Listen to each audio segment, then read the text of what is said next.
l'enfant vint au monde, tels les autres, sans cesse mis à l'épreuve, laissé à lui-même loin des siens, il dut déployer tout ce qu'il habitait de courage et de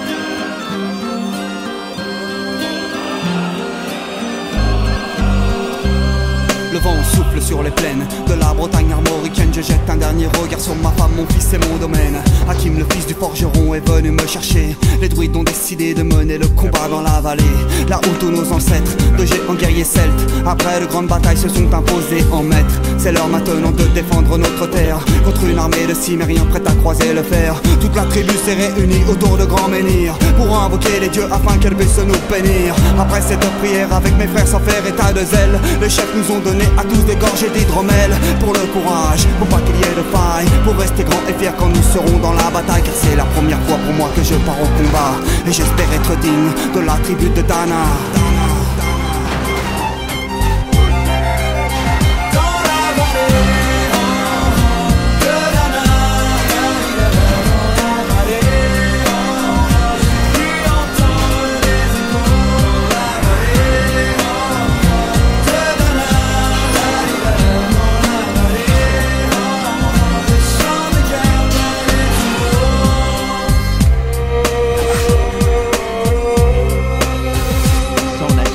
Quelques incantations de druides et de magie, toute la tribu, le glaive en main, courait vers l'ennemi. La lutte était terrible, je ne voyais que des ombres, tranchant l'ennemi qui revenait toujours en surnombre. Mes frères tombaient l'un après l'autre devant mon regard, sur le poids des âmes que possédaient tous ces barbares. Des lances, des haches et des épées dans le jardin d'Éden, qui écoulaient du sang sur l'herbe verte de la plaine. Comme ces jours de peine où l'homme se traîne à la limite du règne, du mal et de la haine. Fallait-il continuer ce combat déjà perdu?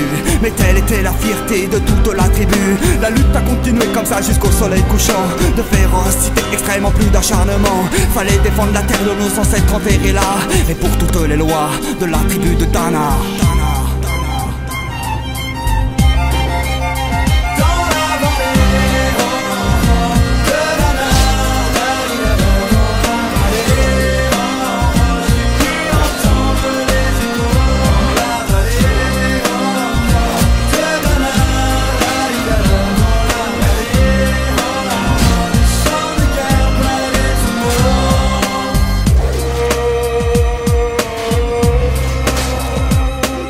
Au bout de la vallée, on entendait le son d'une corne d'un chef ennemi qui rappelait toute sa horde. Avait-il compris qu'on lutterait même en enfer, et qu'à la tribu de Dana appartenait ces terres? Les guerriers repartaient, je ne comprenais pas tout le chemin qu'ils avaient fait pour en arriver là.